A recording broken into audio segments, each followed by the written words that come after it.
Hi guys, it is your friendly neighborhood headbanger Terry here. I hope that everyone is doing well. I am doing well. Thank you for asking, because as always, I'm just going to assume you did. Today's video is going to be a show and tell, but it's not going to be a regular show and tell that I do that involves makeup or bath and body products. We're not even going to do Christmas products, although, okay, well, that's not entirely true. We'll have some Christmas items, but you'll see what I mean in a minute. Today is going to be a Funko Pop show and tell. Now, I'm going to let my geek flag fly because, you know, I'm all about it. Band geek in high school and then just geek from then on out.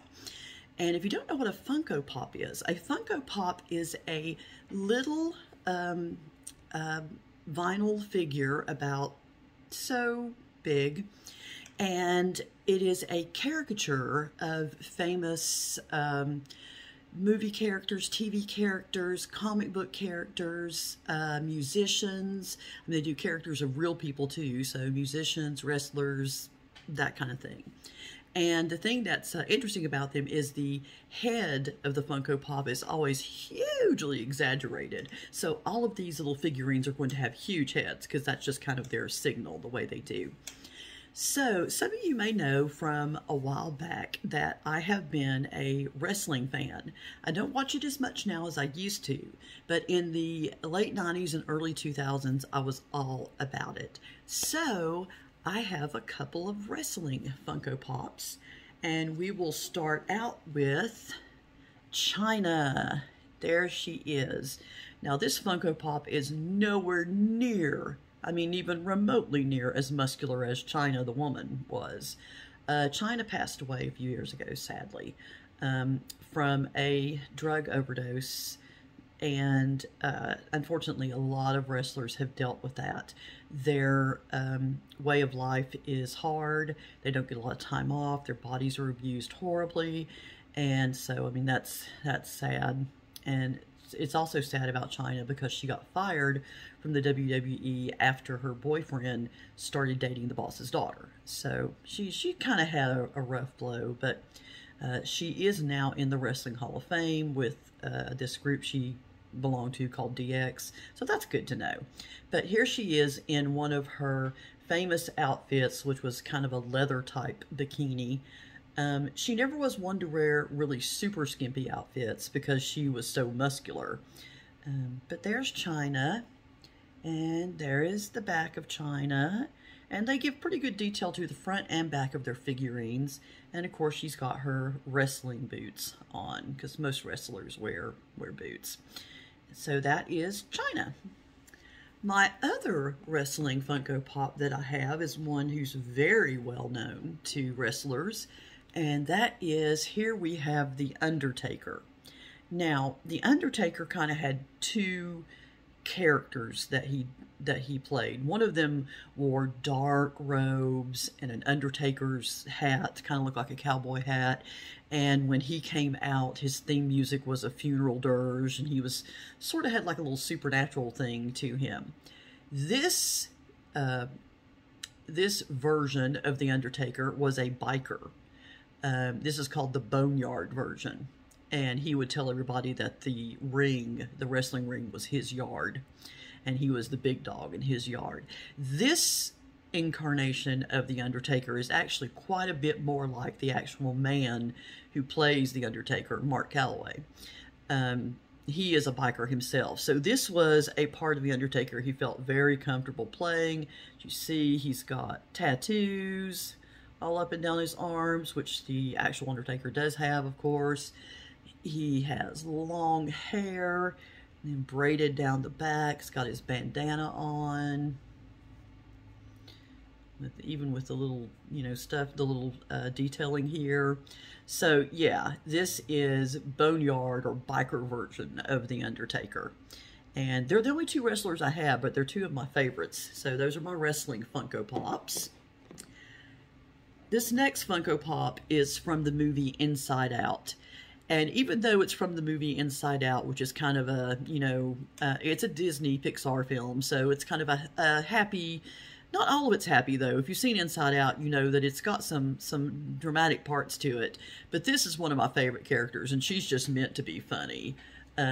This is the happy, supposedly happy unicorn from Inside Out. But as we know, as we watch the film, she's really kind of a diva. And, you know, there she is with her little nose up in the air, like she would be. But the reason I love her so much is, A, she looks, you know, just kind of about everything, which I feel all, you know, I feel you, little unicorn lady, I feel you. And she's holding a cup of coffee, and I totally feel that. Because if you just can't take it anymore, if you're just blah about everything, you need a cup of coffee. And I love the fact that she is this rainbow-colored unicorn with this rainbow-colored tail, and, you know, she's going to prance all the way through the main character's dreams, whose name I can't think of right now.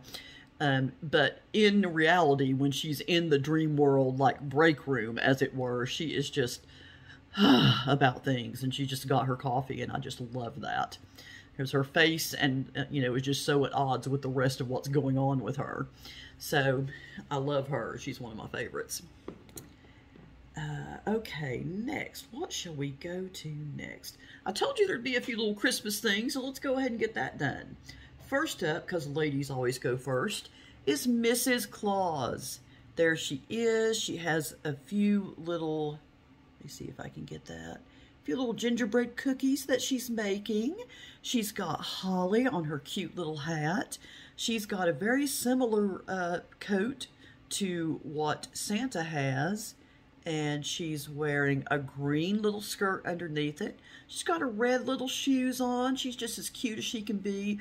All Funko Pops have these large, kind of cartoonish-like eyes. So she's got those too. And if you turn her, look at her cute little green earrings. Aren't those adorable? You turn her around. She's got the belt on, like Santa does, around his coat. And she's got a cute little ponytail with a little red ribbon in it, which if I tilt, I think you can see. Yeah, there it is. So she is adorable. She comes with a little cat that I find and then lose again, and find and then lose again, and it looks like a tabby except for its little stripes are red, and I believe it's called Peppermint. And so I don't know where Peppermint is at the moment. Like I said, he comes and goes. I find him and then lose him again. And then, of course, we have the big man himself. Here he is, Santa Claus. And he is just looking happy, and he looks like he's in the middle of a laugh, in the middle of a ho-ho-ho. He's got his wire-rimmed glasses on so he can see what he's doing. He's carrying some gifts, so he's possibly ready to go to the sleigh now, carrying in those last two gifts to put in it. Got boots on, of course, black boots like Santa has. We turn him around. Of course, he's got the hat on with the little fluffy ball at the end of it. Sometimes you see a jingle bell at the end of Santa's hat, but more often than not, you see this little fluffy ball.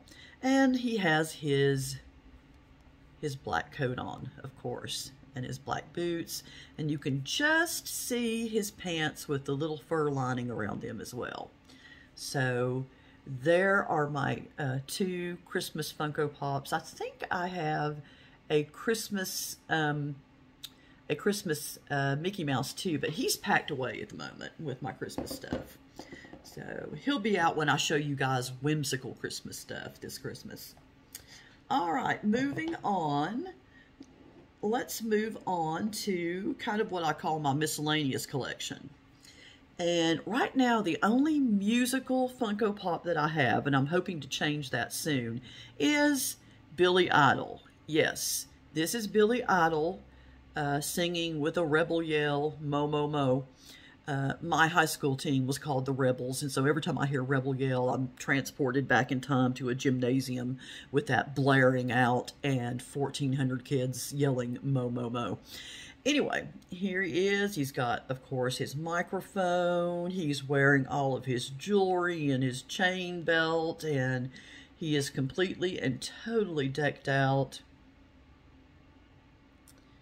If you're a Buffy the Vampire Slayer fan, you'll see the similarity between Billy Idol and Spike. He drew a lot of influence from Billy Idol with that character. So there he is, Billy Idol. I'm hoping to get Freddie Mercury from Queen and some metal. They have James Hetfield from Metallica. I'm hoping to get him soon. And I'm really hoping, so hoping that they will put out an Eddie Van Halen one. All right, our next guy here is, yes, Edgar Allan Poe.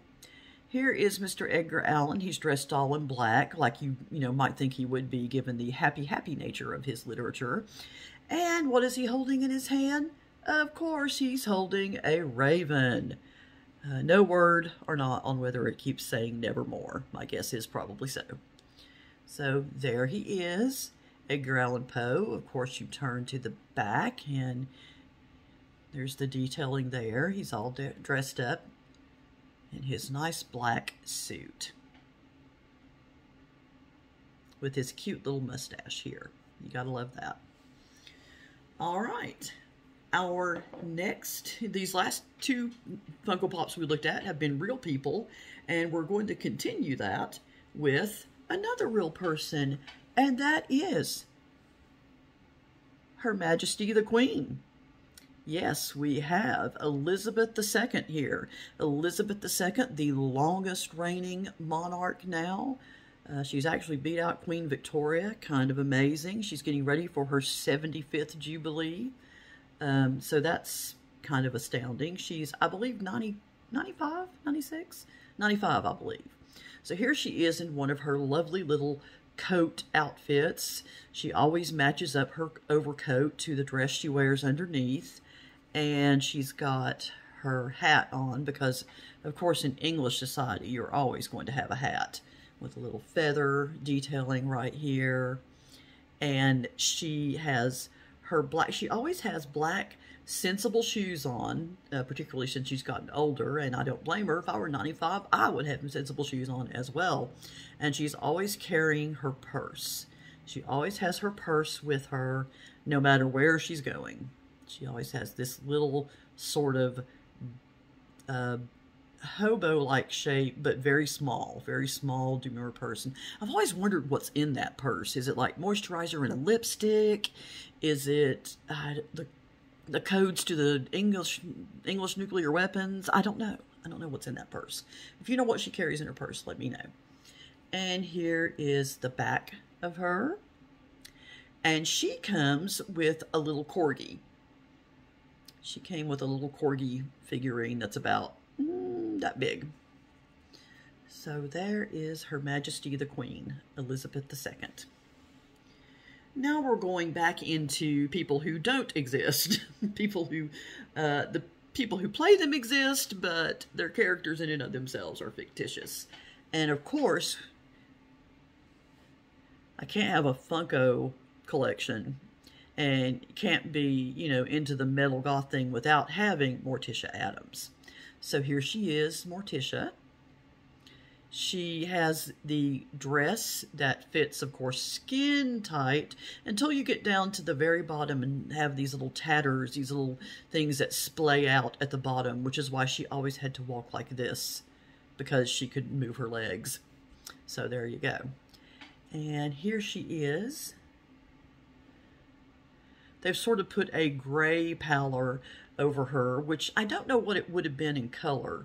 Of course, hadn't seen it in color. They did do a version of the Munsters in color, and I was horrified to find out that Lily was green, because I thought Lily had such a pretty white, pallor about her. And then when they colorized her, it was green. I was like, what are you thinking?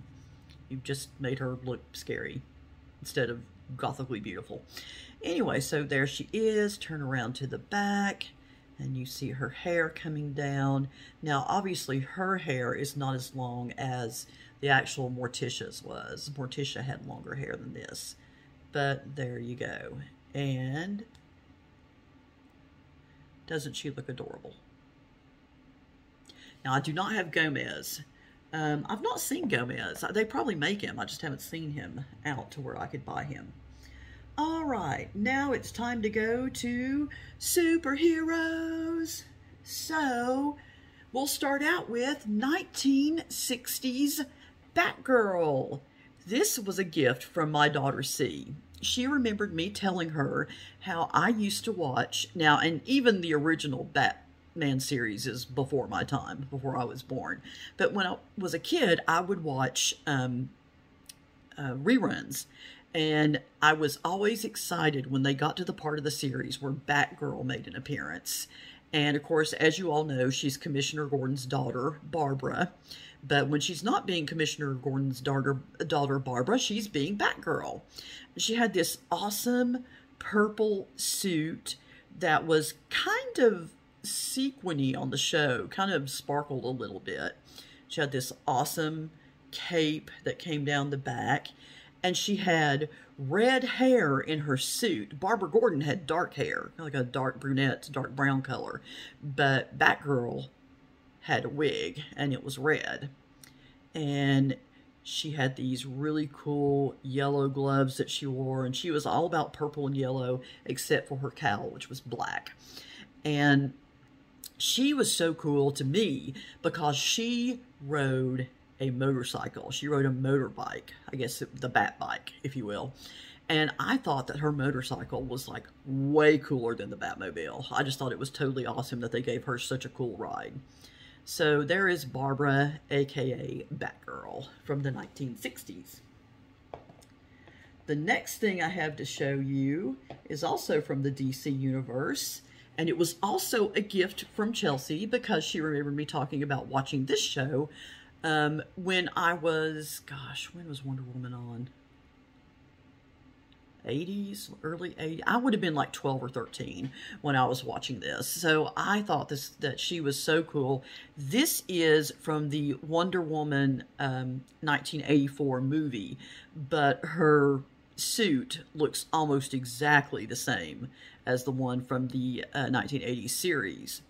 So there she is. She's doing a little throwing action here. You can see the throwing, you know, it's supposed to be the air whistling through, and she's throwing her tiara, because some of y'all might remember from the television show, she used her tiara basically as a boomerang to, you know, knock people out or disable them, and then it would come right back to her. Now her lasso of truth, she still has it too. She's got it attached to her belt. Of course, she's got the red, white, and gold thing going on. Got these awesome red boots with the gold detailing. Very cool. We'll turn her to the back. And, of course, she's got the hair flowing down. You can see the lasso a little bit better from this angle. There's her golden lasso of truth. The way she got many a villain to say what they were going to do or say what their plan was or who was involved. So, yeah. Just an absolutely awesome super heroine. I was a big fan of Wonder Woman. Whenever we played make-believe, I would play make-believe with my neighbor across the street, and I would be Wonder Woman and he would be Batman, and we would, you know, just be a part of the Justice League and save the universe. So the next one is just awesome. It's just awesome. I just have to show it to you. There's no explanation. That's right. It's Deadpool Bob Ross. And he's a bobblehead. I think he might be the only bobblehead. Yeah, he's the only bobblehead I have. But he's got his palette here. And he's got all of his colors ready to go. I'm sure he's got cadmium white somewhere. And I can't remember all the names of the colors that Bob Ross used. He always had the most awesome name for colors. But there he is. He's got the wonderful, extremely colorful, or tightly curled the word I'm trying to say, perm afro type thing going here. He's got his brush, which is kind of huge, really, when you think about it. Maybe he's going to use it as a weapon. That would probably make more sense. And he's got a typical Bob Ross outfit on over his Deadpool costume. There's the back. But I just think that's awesome. This is also another gift from my daughter. My daughter knows how to pick out Funko Pops for her mother. She really does. She's got it perfect. Got it down perfectly. So there is Deadpool Bob Ross. There you go. I think that that is probably my most unique one. Most unique? You can't even have most unique. It's either unique or it's not. But that is a unique one that I have. All right. The next two are going to be, Funko Pop did a series called Pop Around the World, or Funko Pop Around the World. And it made Funko Pops in animal form to represent countries. And so their one for Ireland was this fox. And isn't he cute as he can be? He's got this awesome green hat on, and he's got a lovely green suit on with these adorable striped socks on, these green and white striped socks.